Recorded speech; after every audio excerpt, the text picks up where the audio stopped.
Welcome to the Grandstand Golf Podcast. I am Kevin Bapty, and I'm joined as always by my brothers Craig. Hey there, guys. And Adam. Hey, what's going on, guys? So this is a special edition of the podcast. This is one we've been waiting for a long time. This is the Masters preview. Adam, why don't you give us a little rundown of what we're going to talk about this episode?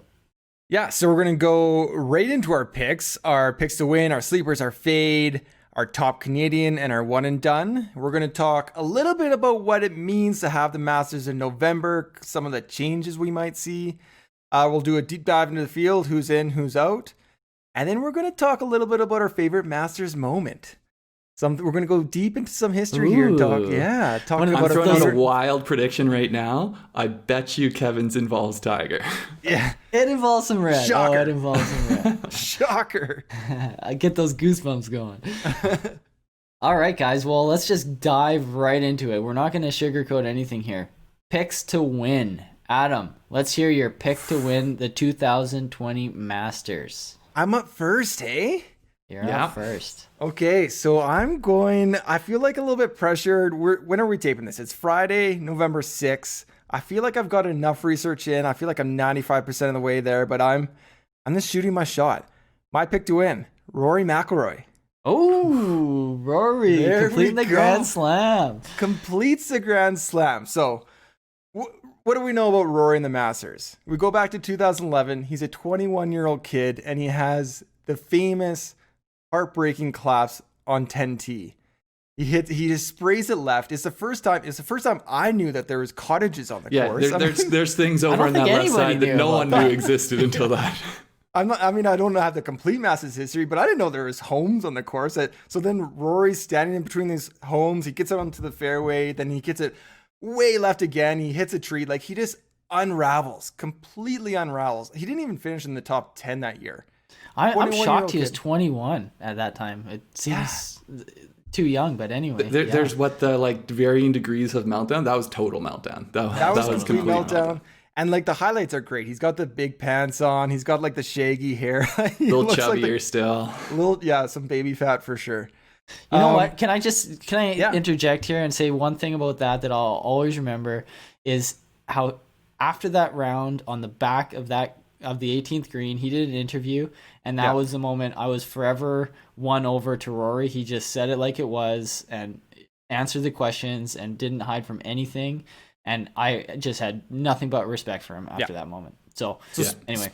Speaking of rebounds, 2011 US Open right next. Boom. He crushes the field, wins by 8 strokes. He's got 4 more majors. As we talked about, he's looking to complete the Grand Slam. He's got his Open, he's got his PGA, he's got his US Open. He needs the Masters. He needs that green jacket. So, recent history, what's he done? 14, 15, 16, 17, 18, all top 10 finishes. He hasn't really been close. In 18, he was in the final pairing. I was going to say 18 was pretty close. He was in the final pairing, but he still wasn't really that close down the stretch. Patrick Reed kind of took that and won. He hasn't been really throwing that much, but I think November's, there's this, I feel like it's just a weird enough year that Rory completes the career Grand Slam. So I've been, as we've been working away on different things here over the past few days, I've just, there's 5-hour final round Masters videos on YouTube. So I'll just throw it up. And 2018, the broadcasters, they wanted Rory to win that thing so badly. That was an exciting Reed year. stumbled out of the gates, and Rory. There was a time on the front 9 where it looked like it was potentially going to be Rory's year, and then it didn't come together. But and then a lot of people were hoping for Ricky, including me. I was hoping for Ricky. Yeah. And then Spieth went on his run then too, didn't he? Yeah. Yeah, Spieth finished 3rd. Ricky was 2nd. Rory dropped all the way down to 5th, I believe, that year. And then Rory hasn't really had that great of 2020. People think it's kind of off year for him, but the last 5 tournaments, he's been top 21 or better. So, his off is still better than better than all but 5 golfers in the world, really. And I think that's in part because the second half of, say the calendar 2019, he was so dominant. Yeah. And then even going into the COVID break, he was top 5 every week. And then it's just since COVID with no fans, for all of the reasons you want to come up with, it's been like, if it was any other golfer, or most other golfers, it'd be a pretty good stretch. But like for Rory, it's like, this isn't, like we see Rory kind of ho hum. Yeah. Well, and he talked about not getting up for the fans and all that, and then we find out like his wife's pregnant. So I think a baby comes along in September, I want to say, or late August, around there. Anyways, enough time has passed. I feel like the no fans, maybe there's a little bit less pressure on this Masters trip, on this trip to Augusta for Rory. He's a new father. He's got a new outlook on things. I don't know. I just have this tingly feeling that Rory's gonna make it happen this year. So he's my pick to win. Honestly, if all of my picks don't win and Rory wins, I'll be very happy. You know what? He's a guy you can't help. If he gets it, good on him. I would love to see it. I feel like there's few moments where you're really sleeping on a top 5 player in the world, And I feel like nobody's really talking about him. He's not as exciting of a pick as he has been in the past, because there's so many guys out there that are exciting. Speaking of which, Craig, why don't you get to your pick? So my pick, I'm going Xander Schauffele. Ooh, X-Man. The X-Man. So, one of the things, Adam loves to come up with all these formulas for people who are allowed to win at the Masters, or I forget if it's the Masters or any major. Do you want to hear my formula? No, yeah. absolutely. What do they have to have a top 10 in a major and win any kind of tournament in the past year? So it's the first major of the year. So you need to go back a calendar year. They need to have a top 10 in at least one major and one win in the calendar year before. And that's worked out for like the last 15 Masters champions, I think, except Bubba, just because Bubba's odd. Bubba's Bubba. Bubba's Bubba. He's an outlier. You'd also probably catch like most of the top golfers in the world. Yeah. Metric. Anyway, so Xander, one of the things I feel like we often look at as the Masters is Masters history. Like, do people come here and, in very, very rare, I don't even know actually if this has ever happened, but people do rarely compete in their first year there. So Xander has 2 starts. We saw him in 2018 come in, tied for 50th. We saw him come back last year in 2019, tied for 2nd. So, the ascent of Xander in the golf world has been quick, and he's reached the highest levels. Like, people talk about him, not the media talking about him, pros talk about him as if he's potentially the best player on tour. I think this guy has majors in the future. He has 13 starts. It seems like he should have more than 13 starts in majors, but 13 starts, 7 top 10s. That's 6 outrageous. 6 times in 13 starts, he's been 6th or better. So like half of the time in majors, he is in the very, very, very top of the field. Sorry, Kev, you look like you got something to say. Xander. Xander's a guy who's got a lot of burn on this podcast already, and I think everybody who listens to the podcast knows we're big on Xander. He's a big game player, big game hunter. We love the big game hunter. The big game hunter, and his game seems to be what it takes to get to compete in these majors. And, I got a question. So, he's done all this recently. Is he sandbagging in his early 20s? Where's his low amateur start? Where's all this? I think so. Sometimes you get people who at the age of 17, 18, they're already, they've been playing in the junior amateur system, and then they're top NCAA guys. Other times I think you get the guys who they don't reach the peak until they're in, they are in their 24, 23, 24, 25. Like, it's the same thing in other sports too. Sometimes you'll see college football players that you're like, man, this guy's like not gonna be the best, and they're like better pros than the people who are awesome. In fact, you know what, I think we always get so fascinated with these guys who are phenoms, but that's more common, really, is for guys to take a little bit of a slower ascent and then hit their peak when they're in their mid adults, 20s, like when they like actually adults. We're all still looking for our peaks, right? So I feel like I might be past it. So anyways, just real quick, form since restart, he's been awesome. 13 starts, top 25 in 12 of them. 5 times he's been 6th or better. So he's, he's awesome. He's been awesome this year so far. The other last thing, I do think Augusta, whether you are a right-handed player that draws the ball or a left-handed player that plays a cut, I think it favors people who move the ball right to left. And Xander is one of those people who that's his natural, natural ball flight. So that's the last thing that I want to get put out there for people.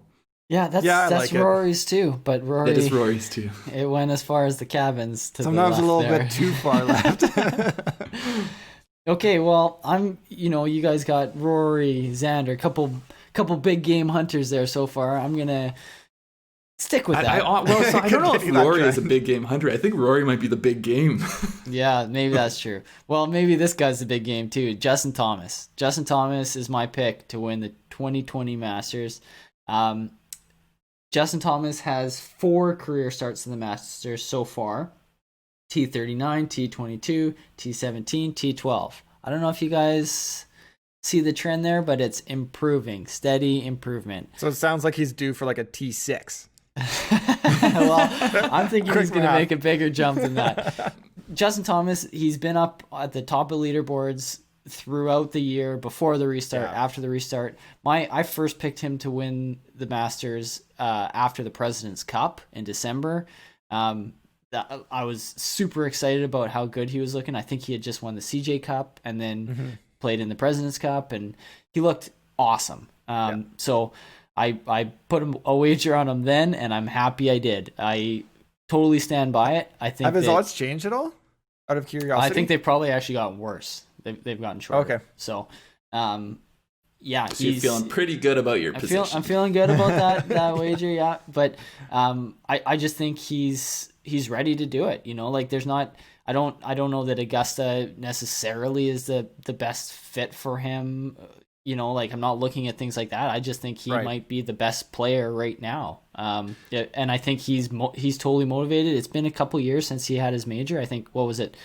Was it 2018 or 2017? 2017 maybe the PGA 17 PGA. Yeah, so it's been a few years since he's had a major, and he's definitely, he's like right there in the top he's 3 not gonna, in the world. Like he's not going to remain at one major for very long. No, he's ready to take another one, and I just, everybody has been excited and anticipating this Masters for over a year. We look forward to the Masters as soon as the major the year before the last major ends, and so that's been over a year now that we've been looking forward to this Masters, and I think the players do too. And somebody like Justin Thomas, who's a buddy at Tigers, all these guys, the Masters is it. Like all the other majors are great, the Masters is it. There's something special about it. They want to be part of the club. They want to be part of the club, and I think JT wants to be part of the club, and I think he's in as good a form as anybody, and I'm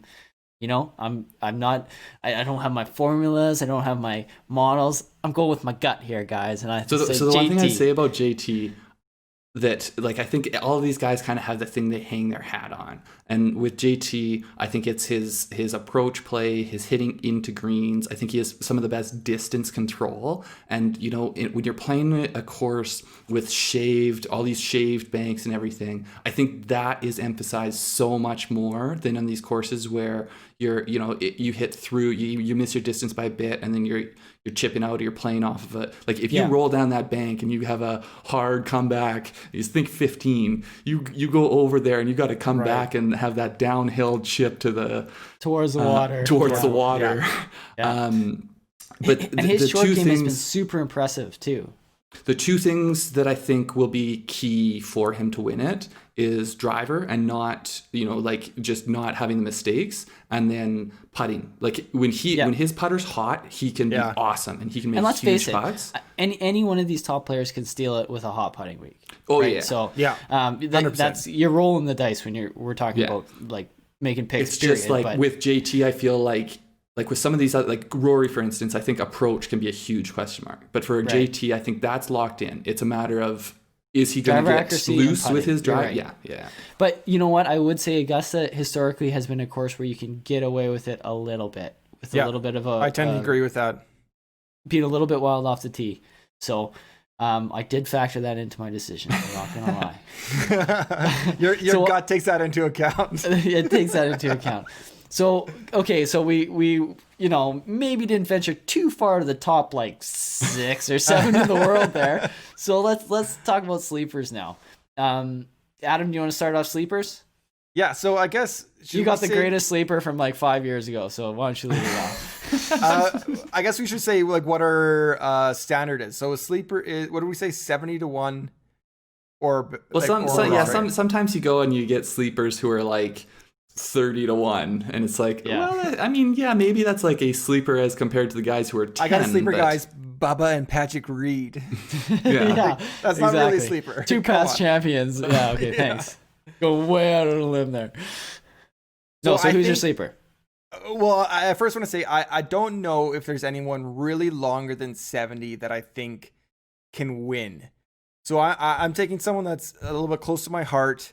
I think there's an outside chance they can win, but more a top 10, a top 5 with my sleeper. It's sort of like everything would have to align. The stars would have to align. It'd have to be their like Tom Watson moment to win, but like you're saying that if you were going to put money on them, you'd probably like the top 10 or the top 5 more than the outright win. Yes, exactly. Anyways, with all that being said, my sleeper is Lee Westwood at 100 to 1. I like it. Westwood. I've been talking about him for a while. I'm going to stick with what I've been talking about. I'm going with Lee Westwood. All right, let me dive into it a little bit. He has a fantastic Masters history. The 2010 final pairing with Phil, I mean, we know 2010, Phil has that famous shot from the Pine shot, right? He ends up second. Phil kind of does his thing. He ends up second. 2011. Westwood was the leader going into the final round. Like, he was the one who Phil took that from. Yeah, and Phil definitely took a little bit of both, but Phil took that. 2011, T11, 2012, T3, 2013, T8, 2014, 7th. Now, I understand why Kevin thinks this is a great sleeper pick 5 years ago. That's kind of where I'm talking about. I don't think he's a sleeper 5 years ago, though. I think he was closer to a favorite. Yeah, okay, fair enough. He was a pick 5 years ago. 2016, T2, 2016, Spieth collapse. Very, very memorable, epic collapse. Lee Westwood had a great eagle. Didn't have enough. Willett won and took that one. But he was T2 again in 2016. Fast forward. So I think most of the golf world would have preferred Lee Westwood winning that over Danny Willett. Yeah, I think you might be right. Just legacy-wise. Maybe not Danny Willett, but yeah. Maybe the rest. So he's over 40 now. 2018, he misses. 2019, he misses. He didn't qualify. He's not playing good enough golf to crack the top 50 in the world rankings or whatever it is. But 2019, we're at the Open Championship, and he gets a top 4, which allows him to get a ticket back to the 2020 Masters. So he's been waiting. His course. He's been waiting for this invite since 2019 Open Championship, and he's just been ready to go. But okay, so that's great. That's his history. He has great history at Augusta. What's he been doing as of late?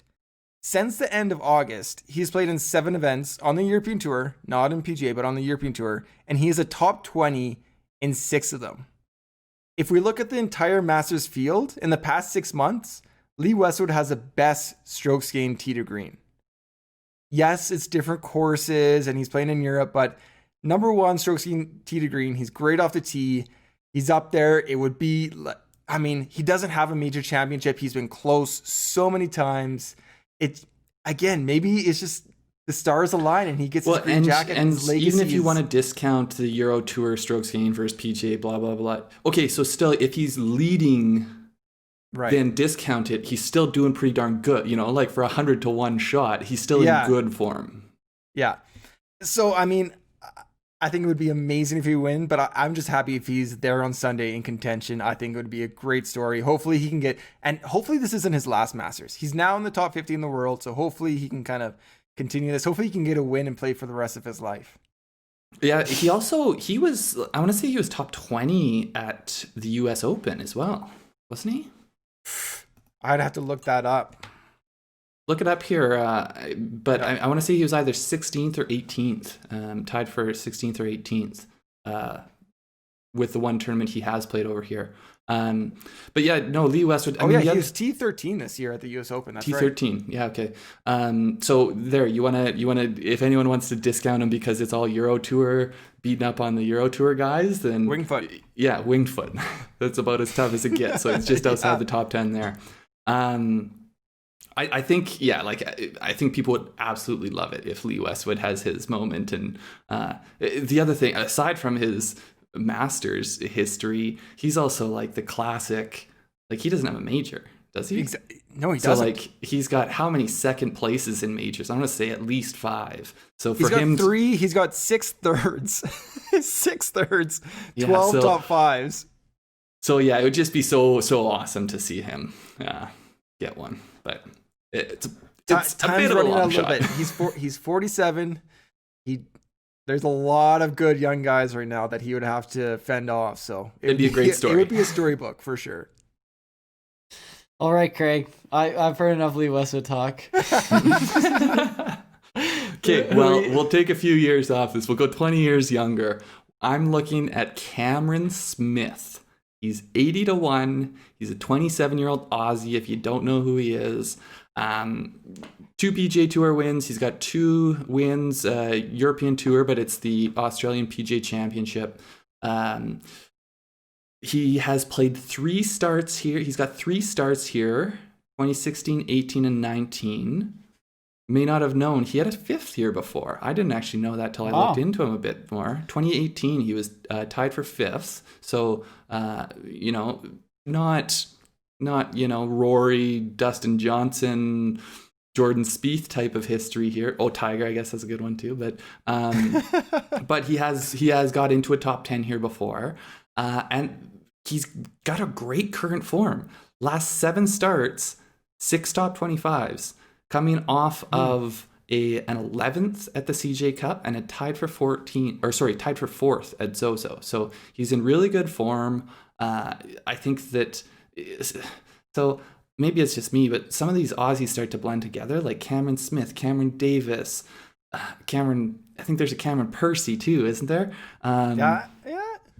Anyways, regardless, pay attention to him. I think that there is again, I don't know if he's going to come out here and he's going to win the thing. But if you're looking for someone who is way down on that list that I think has a good chance of overperforming where they're at, he'd be one to look at.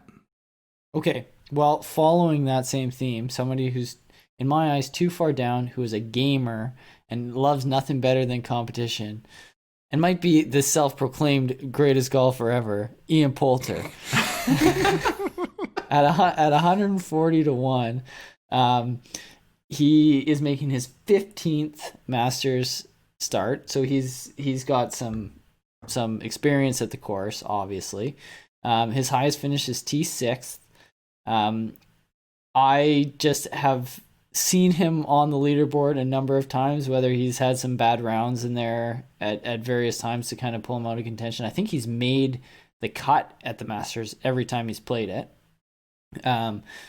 So he's a guy who, again, has played a lot, lots of experience, knows the course, likes competition at its highest level, gets up for the big events. I think it was, so Ian Poulter, he needed to win, I think, or come second to make the Masters a year or 2 ago, and he had in the tournament before, and he did.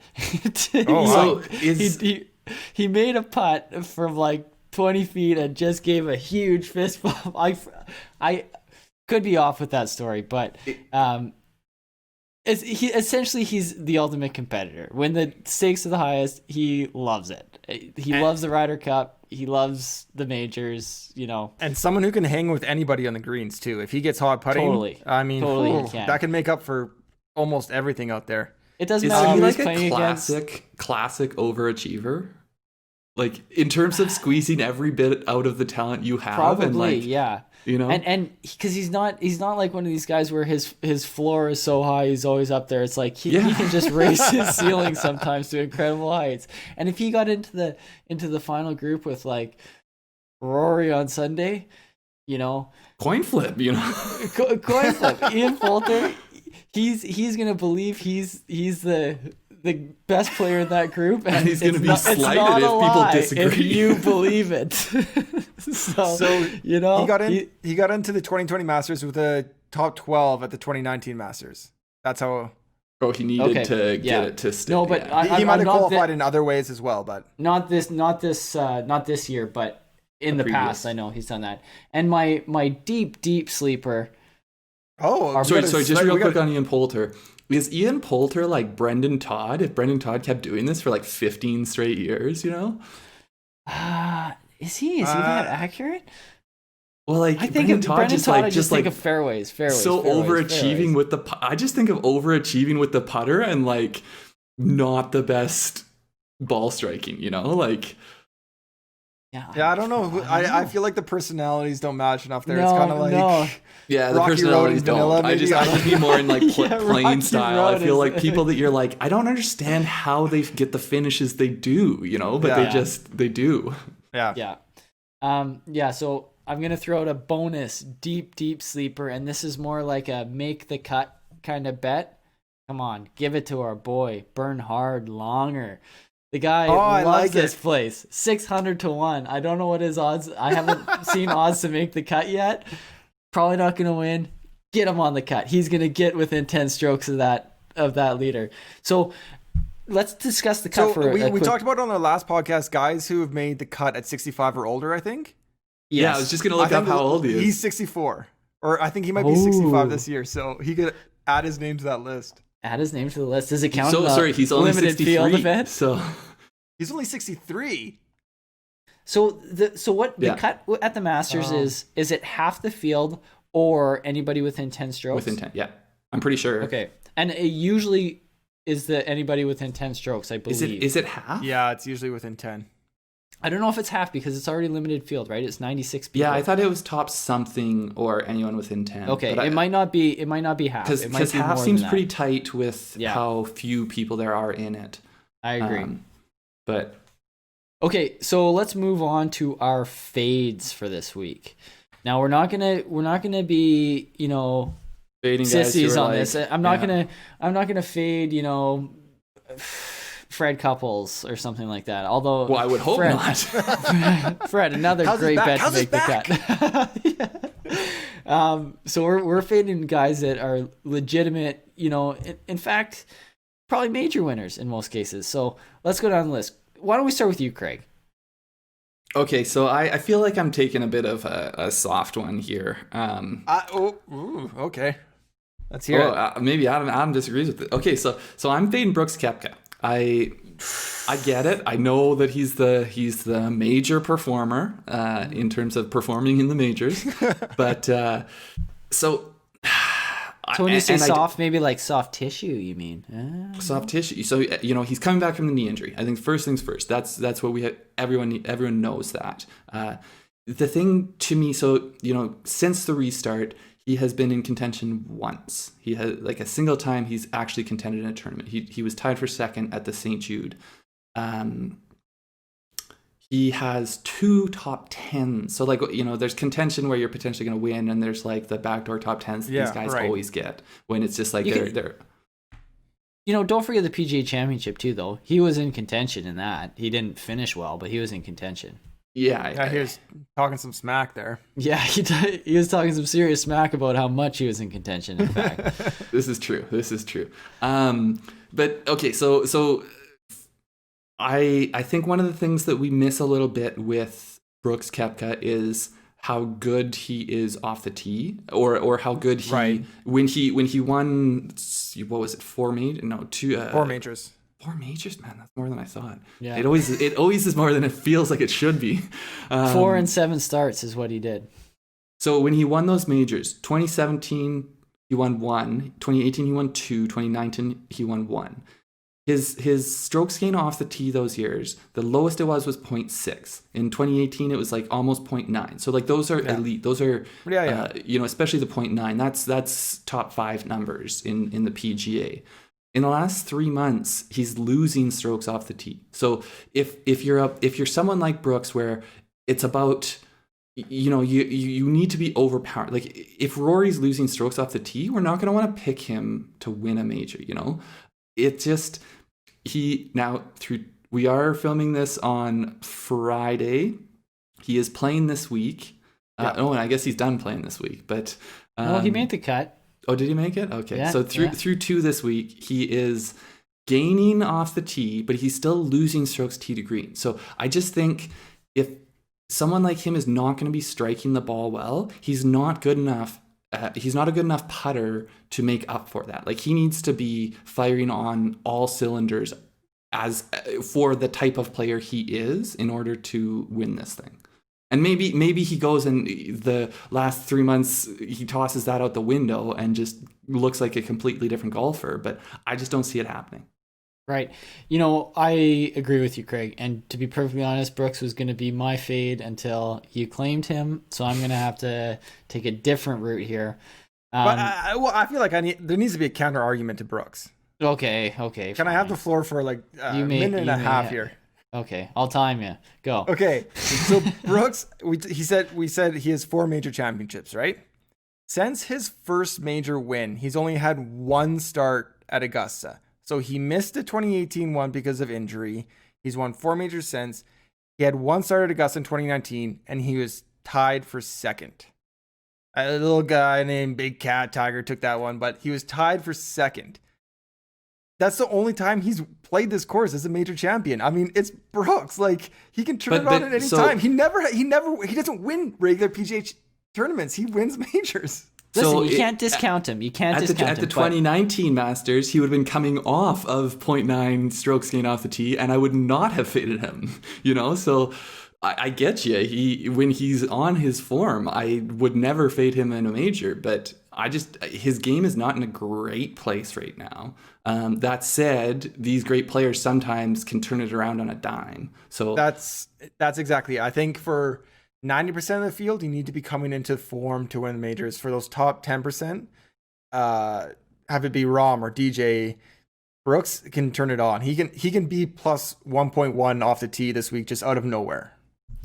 And so listen, I mean, like I said, we're not taking like weak fades here. We're taking guys that like are potentially top 10, top 20. I don't know what your fade is, Adam, but I know I just had to say my piece. I had to put it out there. So of course you can make a narrative for Brooks, but I agree with Craig. I think that he hasn't shown the form of late that I could back him at this point, especially with where he's at on the with his betting line. It's too high. Yeah. Or it's too short, I guess I should say. I will not be backing Brooks. Maybe a miscut bet for Brooks. No. Man, I don't know if I'd go that far, but he's going to be choked. To be fair, I don't think I will be either. I just wanted to... You want the counter, and right. I think it's good to have the when he listens to the pod now, he's probably, this is going to be enough bull to... It's like, I'm going to be like Chambly. He's going to...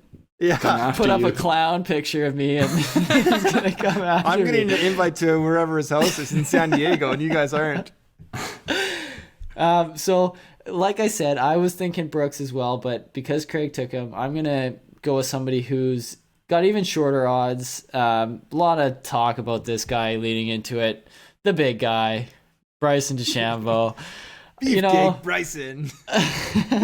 I'm just not on board. I'm not buying that this 48-inch driver, he's going to blow away Augusta. You know what? He's going to be lost without his greens book. He's not going to know how many degrees of slope there are, and he's going to panic, and he's not going to be able to handle Augusta. He doesn't have, he's only started at Augusta 3 times, T29, T38, T21, like nothing not special. Great. No. I know he's got distance, and if he's using short irons to get into these greens, he's going to have an advantage, but I just don't think it's going to be enough. I think there's other guys that are, more complete all around, and I am fading Bryson DeChambeau, the favorite, I might add. I'm fading him. He's not going to win. Nope. I think one of the other things to me, like, Bryson has such a calculated approach to everything, and there's times during the U.S. Open that you could hear them him and his caddy talking through, clubs and distances, and they would put an estimate on how much loss they think they're going to get due to the rough as a percentage of the shot and all this kind of stuff. I think that Augusta. So, distances are so important there. Like the what you're hitting, you maybe you have a few yards buffers on some of these shots if you're going to try to go at it. There's so many times there that you're on side hills and you're on downhill. Like there's so many variables there that I feel like the mechanical player that he is, I think that's a bit of a concern. Like think about Bubba Watson. Like he is someone who he's like, ball's a little below my feet, so I'll just like do some goofy things, and you know, I feel like you can't. And think about like somebody like Patrick Reed, even this is a tough lie. I'm just gonna improve it, and then that's but like I feel like you can't calculate your way around Augusta, and I think that's what he's going to try to do. I mean, that said, if he. Yeah, I don't put it past. I'm not going full fade. I'm not going full back. Right. Okay. So, sorry, Adam. Let me just interject there for a second. I'm not saying he's gonna miss the cut. I would not be surprised to see him in the top 10, top 5 even. I'm just saying he's not gonna win. That's my. I also that's my to me. I don't think he should have the shortest odds. Yeah, I agree with that too. I completely agree. I was just gonna say I agree with everything Craig says. I think his putting kind of gets overblown, and the no greens book. I think he'll be fine because he is a really good putter. But I think you don't have a flat lie at Augusta, so he's gonna like it. And yeah, he can spray a little bit, but his advantage at the U.S. Open was his strength through that rough. I just don't think he has that advantage here. Like you need to be more finesse with your approach. It is some science, but it is also an art too. And I think if anything's going to kind of be his downfall, it's going to be his approach into those greens. Yeah. And, right, and Adam, you know what? On top of that, Craig. Like wind and swirling winds and balls not feeling the wind, and then it gets above the trees and all of a sudden it hits it. Like I don't underestimate his ability to take these things into account. I just don't know if he's going to be I think there's potentially people who are more naturals at taking the uncertainties. And he's more at like trying to make everything into certainties. So you talk about the wind above the trees. So number 12 at Augusta is obviously historic. Last year, so it was Brooks, Molinari, Tiger hit a different shot because he knew.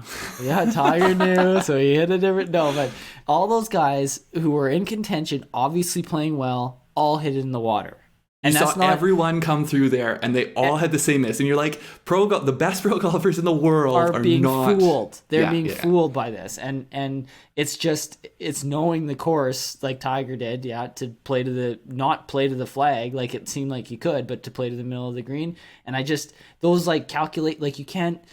But even if they made the decision to play to the middle of the green, it was the fact that I forget if it was ballooning up more than they expected or what exactly the wind was doing to it. But it's the fact that he's still playing to the middle of the green. He knew how to get it to that distance. Yes, whereas the other guys didn't. They couldn't. It wasn't natural to them to hit that shot to get it there. Yeah. Okay. Enough time on Bryson. Adam, who do you got for your fade? I got Collin Morikawa as my fade. Ooh. So we got both the major winners since the break here. That's right. Both major winners. Yeah. So Morikawa, first ever Masters. There we go. That's enough right there. I think he's 10th or top 15 at least in terms of like odds to win. Since 1936, only one player has won his Masters on first attempt. Since what, 36? Since 1936, only one Which was player like almost the first year this thing happened. So that might have just been someone had to win it that year. Yeah, I think a couple of... No, this is Sensen. There's like 2 in the first 3 years or something. Okay, I got you. But only once since. It just doesn't happen. So he had that great win in San Francisco in the summer. Yes, he looked good. He's one of the best approach players in the game, so he's probably going to be around on the weekend. I don't discount that. This is just to win. This season, since we started the new season with the Safeway Open, he ranks 242nd in strokes gained putting for the year. I mean, he has this weakness, and it's just getting worse and worse. Like, he's not improving on it as of late, and you can't have that form at Augusta National. You can't be putting that poorly. And then since his PGA Championship win, he's played in 6 events. He has 3 missed cuts and 1 top 10, and the top 10 was in that 30-person Tour Championship field. Yeah, sounds like someone's been listening to my stock down segment because I'd have to say I agree. I mean, he shouldn't. Yes, he's going to be a great player for a while, and he might. And I think he'll actually be a good player at Augusta. I agree. You can't come out and do this on your first try. I get you won that PGA Championship. That's awesome. You need the Masters to break you in a little bit. The other thing that you mentioned before is this is a course that tends to favor guys that play it left to right and right to left. Right. Morikawa is known for his fade. That said, people have won it that are natural faders. Yeah, it's true, but I think it's more difficult. It's more favorable to people who precision. Yeah, and so someone who definitely favors that shot, it will be a little bit more difficult. Now, but not to say he won't get one day either. The one thing I can't remember was the PGA his first major. Did he ever play in? Yeah. I can't remember. First or second, first major as a pro or something like that. Yeah, something like that. But like, he has shown that he can buck these trends and just it doesn't matter that he doesn't have the. So he was 35th at the U.S. Open in 2019. Next major was a PGA Championship. He won that and then cut at this year's U.S. Open. So he's got a cut, mid-pack, and a win. Yeah. So like in a lot of ways, I agree with you, and especially with the putting right now, from what we've seen from him, I do think the fading. I just think his precision as a ball striker is going to, maybe not this year, but is going to make him very competitive at Augusta once he figures it all out. I think so too. I got him locked in for 2022 as my one and done. Don't worry. Oh wow. Penned in. It's not even penciled. Wow.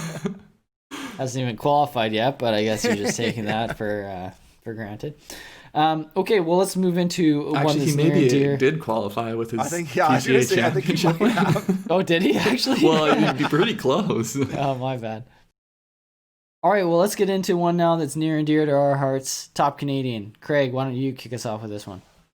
Okay, so we've actually had pretty good competitive top Canadian runs here in the last few weeks. Thanks in part to Canadians performing fantastic, I might add. Yeah, we definitely have more depth. This would not have been the best thing back in 2005 or when it was like, maybe Weir and Ames and you're picking between one of the two of them. But yeah, no, I've got Corey Connors here. First off, we all know how good he is as a ball striker. He's one of the best ball strikers on the PGA Tour. It's just a matter of his putting. He has shown very good form of recent. He was 17th, 3 or 4 weeks ago at Sanderson, and then a top 10 at Zozo, and that was last week or 2 weeks ago. 2 weeks ago, yeah. Right now, he's tied for 4th at the Houston Open. So, maybe by the time you're listening to this, he might have raised the trophy there with a win going into the Masters. Who knows? Wow. I think we all know. We've spoken about Corey Connors a bunch on this. I think we know how good he can be as a ball striker. It's just a matter of if he can putt. He does have 2 starts here before. Unfortunately, his best finish is only tied for 46 right now. But I think that he, so he has a 2015 start, and I'm not sure whether that was amateur or professional. But then last year he was tied for 46. So you know what? He's a better player. He's a different player, I would say. I feel like he is. Loads more confidence. Compared to those years. I agree. So yeah, I'm looking forward to it. I think that his precision as a ball striker gives him a chance. He just has to putt. Yep. Stay out of trouble and putt. That's what he's got to do. I am going to go with my boy, Mackenzie Hughes. Mackenzie Hughes has played the Masters once before. He talked about how he didn't have the best Masters experience because it was a year that had a lot of rain during the week leading up. And so he only got about 9 holes in, I think he said, as of practice rounds because they were rained out. I believe the par 3 was rained out that year too. And then the course. So this is a great second to Masters for him then. Yeah, no kidding. So that being his first, he knows what he's, they're expecting the same thing essentially this week. A lot of rain and we're going to get into this later, but a lot of rain in the week right through Thursday, Friday. So he's played in those conditions before at Augusta. In fact, that's all he's played in because unfortunately missed the cut in his first go around. He's qualified for next year. So he's qualified for the 2021. So this is a little bit of a tune-up for him, maybe. I'm looking for him to get out there, get some reps. He wants to play 4 rounds. He doesn't want 2 rounds this year. He wants 4 rounds. He wants to get to that sunny weekend that we're looking forward to. So, I'm looking for my boy to kind of get to the weekend and see what he can do. Climb the leaderboard. He's a grinder. That's Mackenzie's game. He grinds. So that's what I was going to say is I think that he's one of those people that can punch above his weight class. Like he I don't know. Not to mention his proficiency on the greens. I mean, well, that's what I mean. Putters, they can just they can be more competitive than you feel like they should be because they'll do things that are they feel like you're stealing strokes when they'll make it up and down where they left themselves 15 feet or something. Right, and despite any kind of weather they might get, Augusta has the sub air. They're gonna suck the greens dry, and they're gonna be running smooth, smooth and fantastic. I guarantee it. So, Mackenzie Hughes. Watch for him. Top Canadian. I like it, but I was kind of confused. I left this one open for you guys to pick first, and I was surprised that this guy was still hanging around for me. But my other namesake, Adam, with Adam Hadwin. I feel like Corey Connors, Mackenzie Hughes, they're going to pop for tournaments, and they're going to kind of this Adam tournament. Hadwin. Perhaps in this tournament, but I feel like in the long term, the last few years, Adam Hadwin is still kind of the class. He's the steady vet, I would say, of the Canadian. He's a steady vet. He's a little bit older. He's got a couple starts at the Masters, 36, 24. He's making cuts. I like it. In terms of form, he's positive in all strokes gained categories the last 6 months. So he's playing really clean right now. Last 5 starts, he hasn't missed a cut at all. I do love those balanced players too. When there's no weakness, like when they're doing everything, even if they're doing nothing great, they're doing everything good.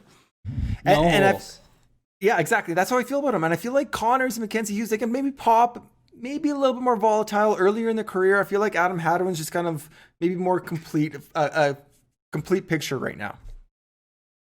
I like it. So that's your pick? That's my pick, Adam Hadwin. All right. Canadian. Well, there we go. We got 3 different Canadians. We're going to be watching that one closely. Yeah. All right. Now, now all it gets these interesting. All these other picks, there's not a lot tying us to them. There's some bragging rights, but this is where it gets really interesting, right? We're getting into the one and done. And this is one of 6 majors in this year's one and done, right? Now, this is also especially interesting because none of us know who the other people have picked yet. So these other picks, we've seen who everyone else is picking, but this is new to everyone. A little bit. This is a cheater. So I'm gonna get Adam to lead it off. Okay, well, I'm not doing anything surprising here. I said I was kind of worried because I feel like I did 95% of my research, but I'm sticking with them.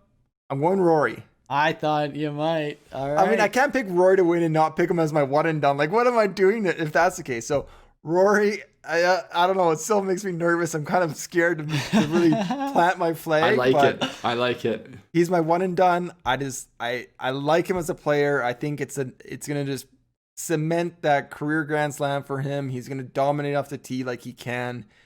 He's my pick. I like the double down. I respect it. Not only will I be happy because Rory wins, I'll also be happy because he'll knock Kevin out of the top of the one and done. Well, maybe you don't know my pick yet. Craig, I'm kicking it to you. So, similarly, I don't think there's any surprises here. I am going with Patrick Reed. What? Is that for real? Yeah, I'm going Patrick Reed. So I still feel like you're pulling our leg. No, I'm dead serious. I'm picking so Xander. It is a surprise. It is a surprise. That's the joke.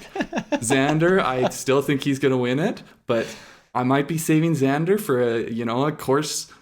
Maybe it's along the west coast of the United States. I don't know for sure yet, but maybe I'm saving. Hey, I was thinking Xander for Torrey Pines. That's why I was going to call you a sucker for picking him here. No, so Patrick Reed, I feel like I'm going to pick him at some point over this, 50 tournaments or something that we've got to pick guys here. I think that there is few places I like him better than right at Augusta. Wow. We know he's got the win. On top of that, if you didn't already know this, he went to Augusta State he has played here out of the normal season that people go here to prepare for it.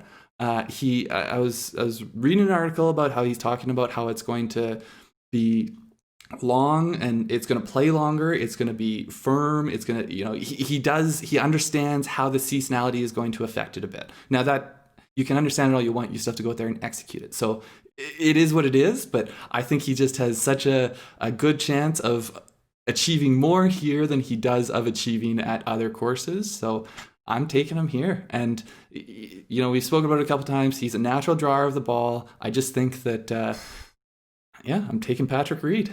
Oh, I don't know, Kevin, gross. Do you want to say something? Like, I have a couple points I want to make, but... I mean, it's gross. I feel like now I got to put a bet on Patrick Reed just in case Craig wins, or in case he wins and Craig also wins the one and done. I need something to make me feel a little better about it. So sorry. Last one here, just to back it up a bit more. Last 4 tournaments: 14th at Zozo, tied for 3rd at BMW PGA over in Europe, 13th at US Open, and 7th at the Tour Championship. Unfortunately, I know he's been in pretty decent form too. So what do you got? What do you got to say about it, Adam? 2 comments. Augusta State University wasn't his first college or his first choice, so I'm not going to go. We don't need to get into ancient history. I just want to say that, and the fact he has his win in 2018, he doesn't have a top 20 at Augusta besides that. Yeah, and there's only one other year. So I went through this. There's only one other year he came in. So in 2018 he came in good form. The year before, I forget what he ended up that year. It was like a 30 something or a 40 something. But that was the only other year he came in really in as good a form as he is in this year. So call it he's 1 for 2 in terms of the years that he's come in with good form. But yeah, I don't know. You got to shoot your shots, man. I'm actually shocked at that one, but hey. So I'll let Kev go here, but then I'll give you the 2 other ones that I flip. Up until the deadline, Kevin. Here I was indecisive. All right, so mine, I was very tempted to take this person also as my winner, but I chose Justin Thomas as a safety pick. But I'm gonna be going with my boy Tony Finau as my one and done. I do like it. I if anything, I'm a little bit wary to use him this early because once he gets on this winning train, he's just gonna go like wildfire. And I really legitimately think he has a chance to win it this week, or I guess next week. Right. But he has played the Masters twice. He has finished tie for 10th and tie for 5th. He played in the last group last year with Tiger. You can't get much better experience than that. He fell to a 5th last year. Like oftentimes you see these top players, they like squeak out a backdoor 5th. No, he was there. The experience of hitting one in the water on 12 on Sunday, he's got that. Now he's going to play to the middle of the green. I couldn't get away from it, to be honest. I kept looking for guys that. I wanted to pick, and that I kept, his odds are a bit longer than these. I was going to say, I really like him at his odds too. Yeah, I've already put a wager there too. So, I think he's 33-1 right now. I think he's gonna finish strong. I think he's gonna finish high. As a one and done pick, I almost think it's a no brainer because I think he's gonna be in the top 10. You almost feel like it's unfair. Kind of, I feel like it's unfair. The only thing I was debating is whether I wanted to wait until he had already won once or twice and then play him in next year's Masters. So anyway, Tony Finau he's my boy. I picked Mackenzie Hughes, my boy. I'm sticking with my boys here. They're gonna get it done, and Tony Finau is gonna maybe be putting on that green jacket at the end of the week. We'll see. I like it. So I just want to quickly, the one other person that I was really flip-flopping with for very similar reasons to Patrick Reed was Bubba. I think that I'm surprised you didn't pick Bubba, to be honest. There's just if you look at his Masters history too, it's a bit more inconsistent than I'd like to see. And I do like his form right now, but I don't know. It was almost a coin flip for me. Like I literally had Bubba's name down a couple times and then I flipped it and then I But yeah, the other name that no one has mentioned either as a win, and actually I would have picked this guy to win, but I when I put Xander into win, I wanted to have my actual one and done pick as a secret, and I was still considering this guy, Dustin Johnson. And depending on what happens in the next 2 days, like that's the one thing I felt like if I put him in my one and done now, and then he kind of had an ugly weekend here, then I'd be like, oh man, like I wish I could retract that one. But well, Dustin Johnson had the opposite of an ugly weekend at the U.S. Open when I used him in my one and done, and that's part of the reason I have a lead right now. So I've already used him up. I did consider him as my winning pick. It was between Justin Thomas and Dustin Johnson, and to be honest, it's more of me rooting a little bit more for Justin Thomas is why I picked. But Dustin, I've talked about him on the podcast before. I had picked him at one point to win the next 6 majors. So, he's for sure. So you already got him in as a pick anyways. Yeah, I got him in. He's on the record, or I'm on the record saying that. So, I agree. Dustin very easily could take this weekend. And, like when you fade Bryson, and I say that I don't think he should be the shortest. I think potentially Dustin Johnson should be the shortest odds. Yeah. Another guy nobody has mentioned here is John Rahm. Yeah. Who... He's got everything. As I've been watching these Masters final rounds, he's definitely been relevant. He's in a few of them, yeah. Kevin, I really like that Finau pick. I was kind of getting there a little bit, but I thought I'm gonna go a little bit safer almost. That's how I felt. See, with Rory. I almost think like Rory. I want to catch him when Rory's like on a heater. And I got a few tournaments I'm considering Rory for. Yeah, I've got some penciled in the back of my mind for a couple. I just live week to week. The Players is a pretty big purse. Rory's played pretty well there. There's also PGA coming up at a place he's got pretty good history. Yeah. I forgot about that. Too late. I don't know. No takesies back. I don't know where the Open Championship is too, but I feel like he's always. I'm sure he's gonna be a favorite there. Yeah, for sure.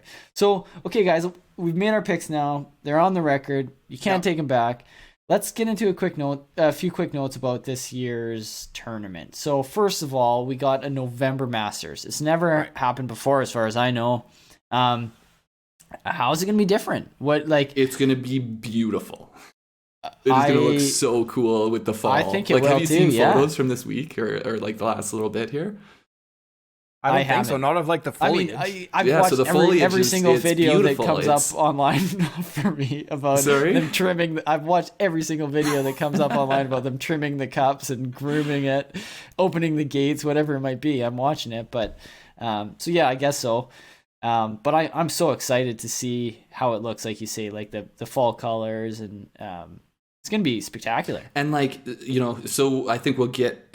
Well, let's just talk about it. The fans and not having fans. To me, that's a huge part of it. It's a huge part of it. But I also am kind of there's huge drawbacks to it. But I'm also really excited. There's been a few courses we've gone to that I think it's really cool to see what this looks like without there just being people ringing the whole thing. Yeah, totally. And it's going to be super cool to see. Because we know exactly where those people are every time. They're in the exact same spot, right?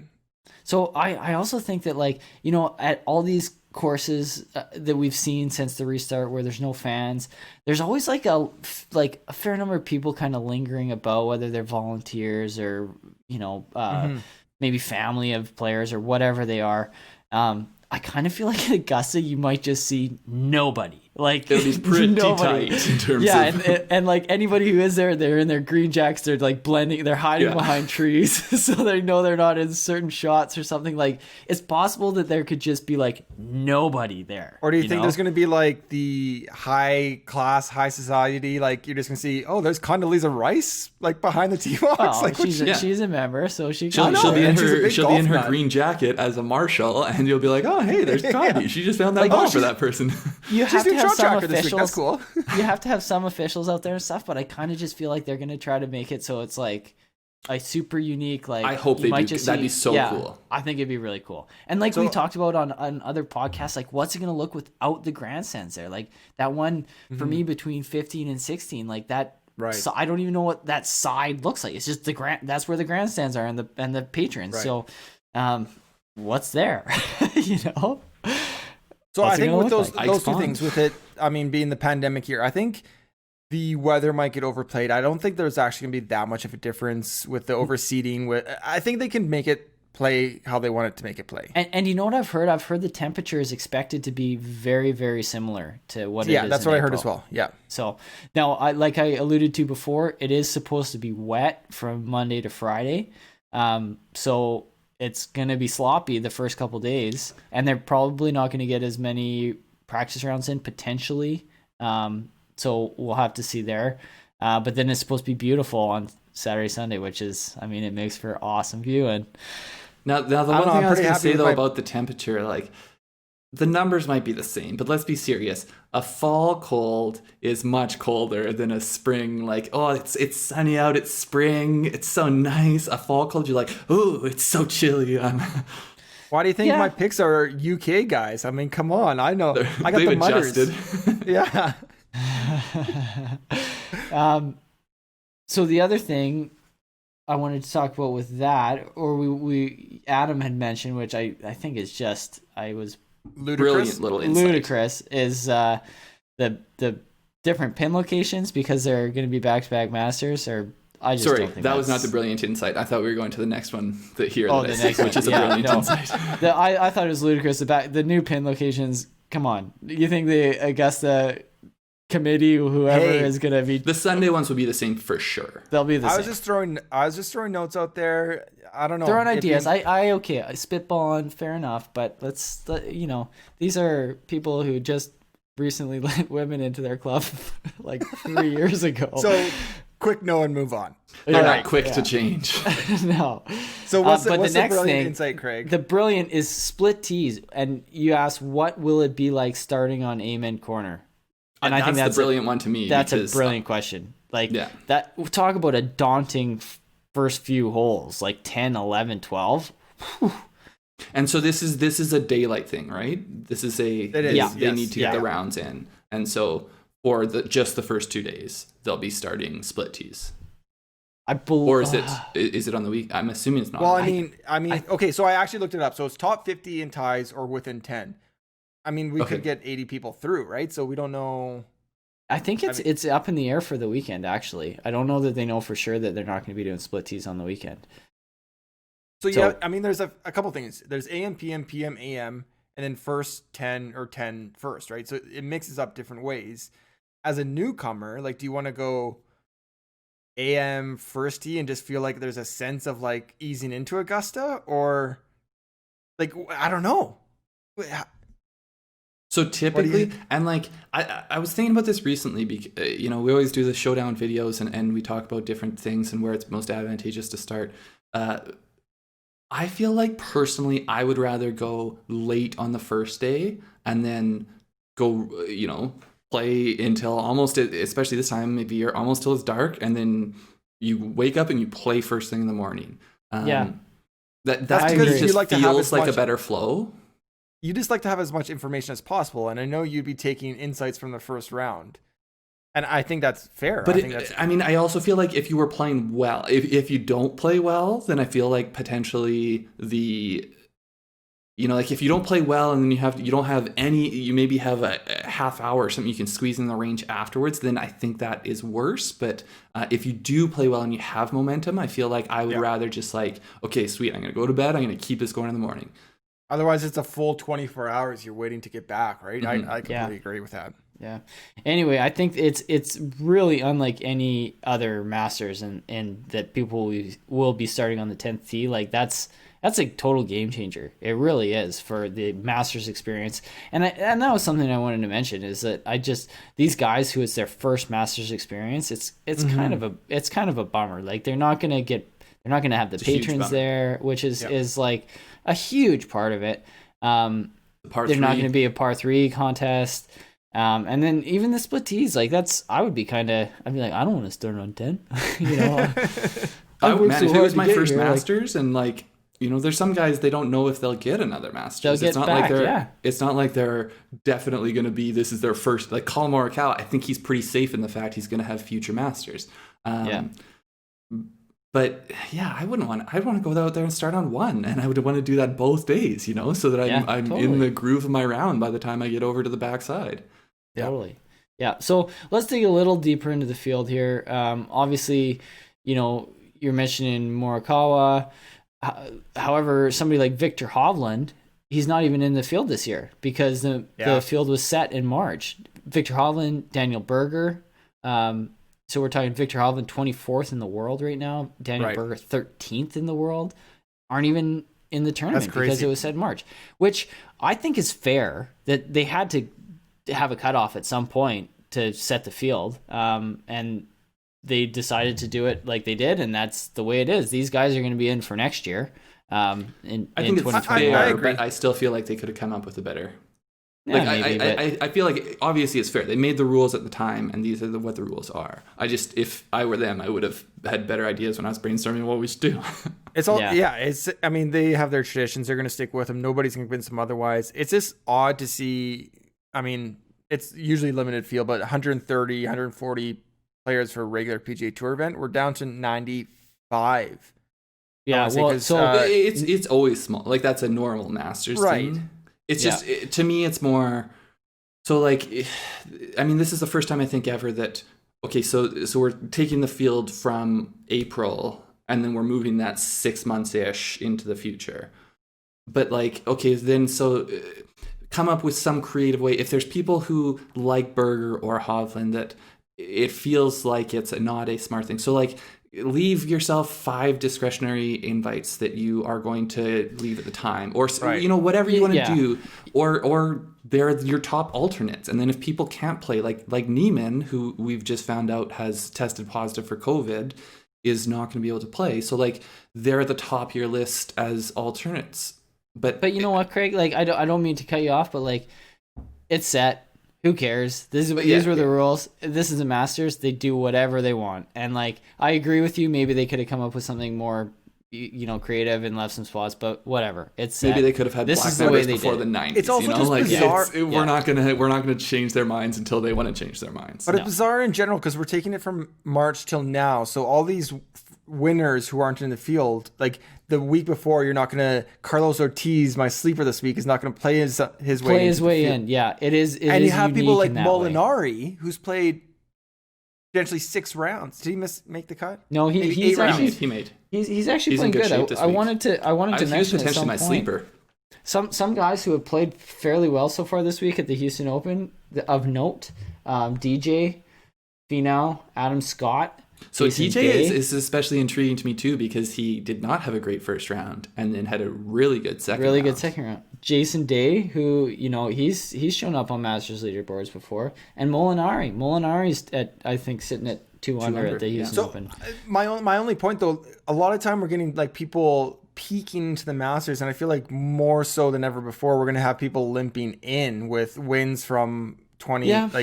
It's just a weird year in so many ways. All these guys though have known that they're in this Masters, and they're all trying to kind of work their game up to be ready for this shot, right?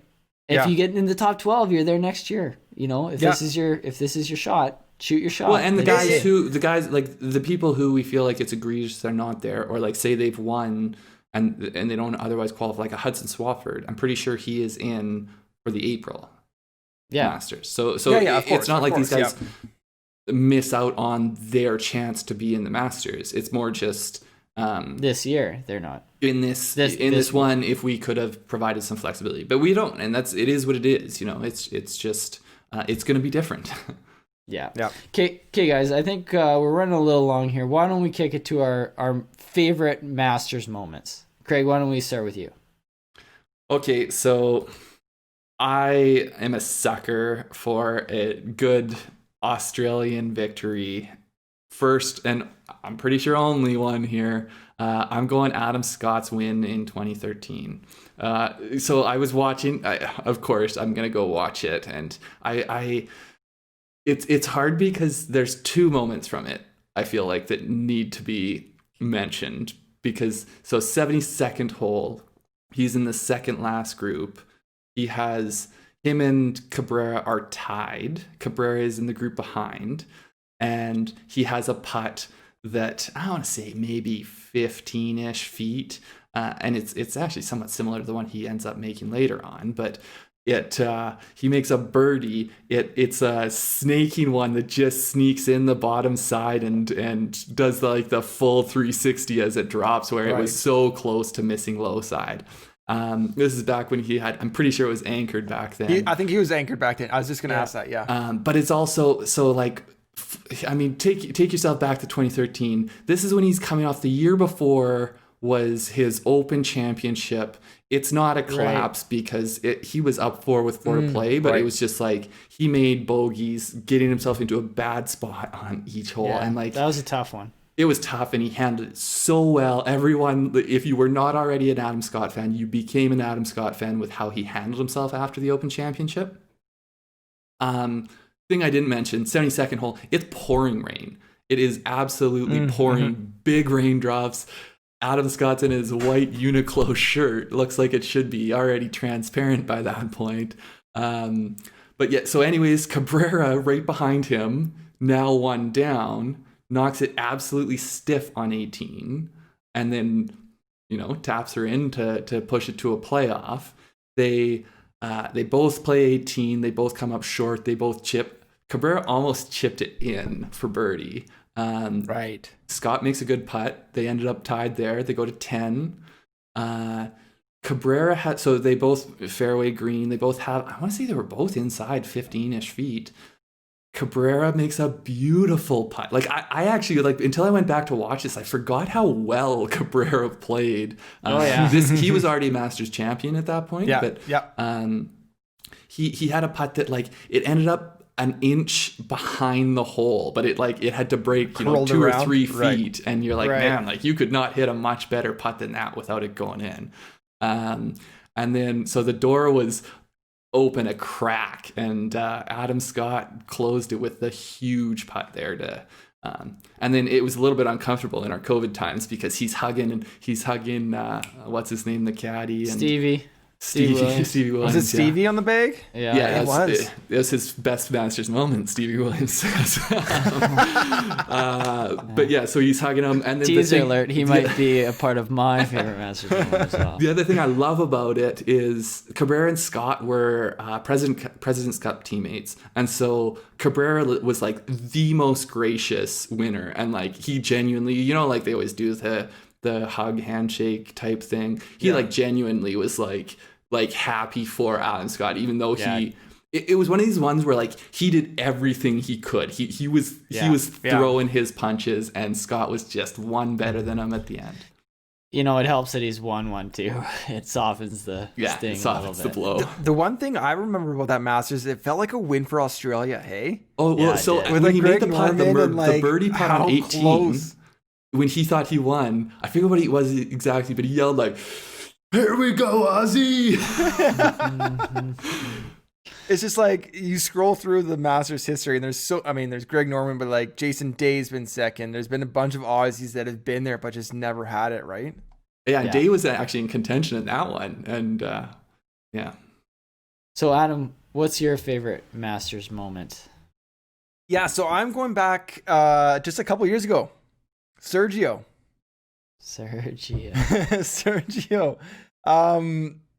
Yeah, so 2017, Sergio, very entertaining career. I'm not going to go through his entire career. 1999, eyes closed, PGA Championship, around the tree. Yeah, flash forward, 2017. Everyone's this guy's going to have so many majors. He's going to have all the things. Yeah, who knew eyes closed was going to be his thing that would elongate his career. But yeah, it's how many majors is he going to get? He's going to get tons, right? So through the next few decades, he has 22 top 10s at major championships, but he just can't close. There's Carnoustie, where he's in the playoff, and he just he didn't get it done there in 2007. So we're at the Masters. 2017, he's in the final pairing with Justin Rose. I've been watching a lot, just like Craig. The final broadcast is up on YouTube. I'm watching it. It's back and forth. Sergio goes up early. Rose charges back. It's back and forth. Sergio has a big eagle on 15. They're going down. Rose has a bogey on 17.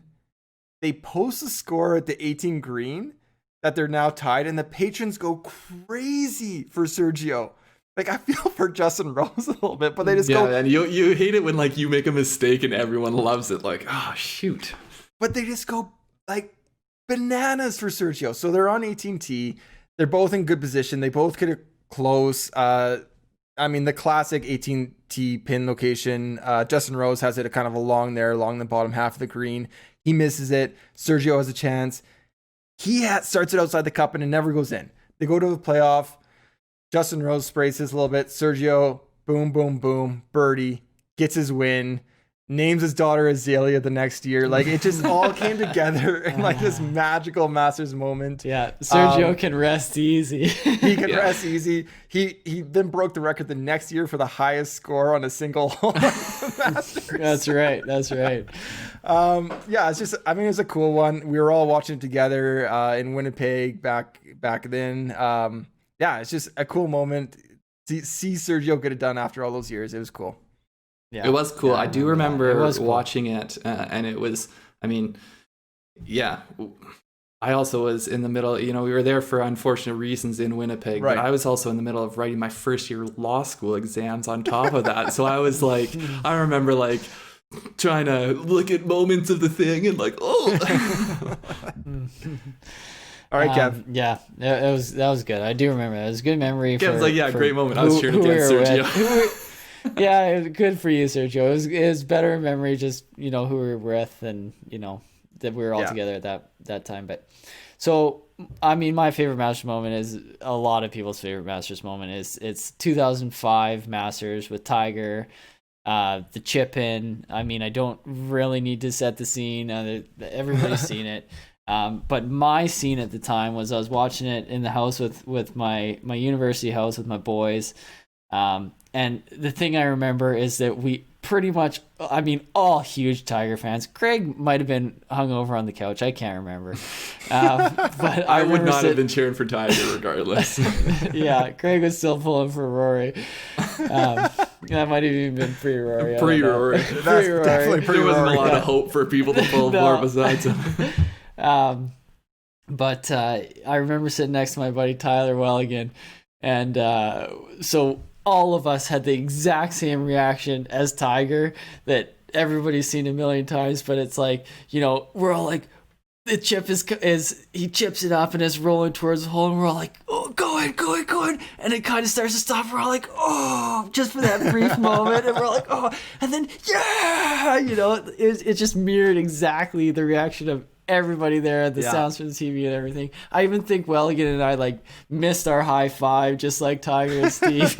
Like, it was awesome. It was awesome. And then the thing about that moment that is often forgot is that Tiger then went on to bogey 17 and 18 and it against DeMarco, who almost took that Masters. He ended up winning it on the first playoff hole with a birdie, but that chip means so much less if he doesn't close that out too. So absolutely, that was big. And it was also, it had been a few years, like Tiger won the 2001 Masters, and then he didn't, or I guess no, sorry, it was maybe 2001, 2002. Anyway, it had been a few years, so it was nice to see him get his win. I think was it Phil that put the jacket on him? I don't remember. Phil? I mean, the only thing I remember was like seeing it when it happened, and then like watching the replay like hundreds of times in the weeks afterwards, and you're like obviously there's gonna be movies made about Tiger Woods one day. And I just remember thinking that, like, if I saw this in that, like, cheesy sports movie, sports biography movie, you wouldn't believe it that it's that dramatic. Like, it didn't pause there for a second with the Nike logo perfectly, like, pointed up the right way on the ball and then pause there and then fall in. Like, no, that's not reality. And then the Nike commercial that came out, it was like, talking about all Tiger's things, and then, like, and he couldn't even center the logo. It was awesome. That was probably like peak Tiger at that point. It's like, it's one of those moments that doesn't feel like it's real. Totally. Yeah. Anyways, guys, we've gone way on here. that's our Masters preview. I think we've said everything. Well, we could probably talk for say 2 more. hours. We set the stage. What are you guys doing next week leading up to the Masters? Well, I mean, first things we will be doing another pod to recap the Houston Open. We've talked about the guys who are playing this week that are going to be playing next week. So I think that's going to be some of the most interesting things that we'll be really looking at. For sure. But we'll have a whole bunch of content up on YouTube, and then we are going to do a live Twitch. I don't know if we've decided. It's going to be either Monday or Tuesday night. But TBD. we'll let you know on the next podcast for sure. And on Twitter at Grandstand Golf. Right on. All right. Well, thank you for listening, everybody. Please subscribe, rate, and review our podcast wherever you listen to your podcasts. It's been a pleasure talking Masters preview with you, and we look forward to talking more golf with you in the future. Take care, everybody. See you guys. See you guys next time. Thanks a lot.